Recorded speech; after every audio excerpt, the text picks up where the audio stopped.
আজকে আমি ছাদ থেকে কি কি সবজি হারভেস্ট করলাম সেটাই তোমাদের সঙ্গে শেয়ার করব। এখানে ক্যারেট থেকে শাক তোলা হচ্ছে, আর প্রতিটা ক্যারেটে বা ফুলের টবের গোড়ায় কিংবা বেগুন গাছের গোড়ায় এই ধরনের ছোট ছোট কিন্তু লাল আর সবুজ শাকে ভর্তি। প্রত্যেক সপ্তাহে আমি কিন্তু এই শাক তুলি আর ভেজে খাই।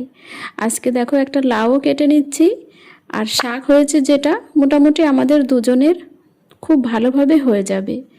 আর নতুন গাছের বেগুন তুলছি, এটা হচ্ছে নতুন লাগিয়েছিলাম আর প্রথম বেগুন এটা। তো আজকে ভাবছি আজকে ছাদ বাগানের সবজি দিয়ে সকালের খাবারটা আমরা কমপ্লিট করব। তো বেগুনটা তুলে নেওয়ার পরে এই বেগুনটা ভাজি হবে, শাক ভাজি হবে, এই নিয়েই আমাদের খাওয়া দাওয়া। আর এই বেগুন গাছটা ওই ফুল গাছের সঙ্গে ফ্রি দিয়েছিল বলেছিলাম তোমাদের, তো সেটা।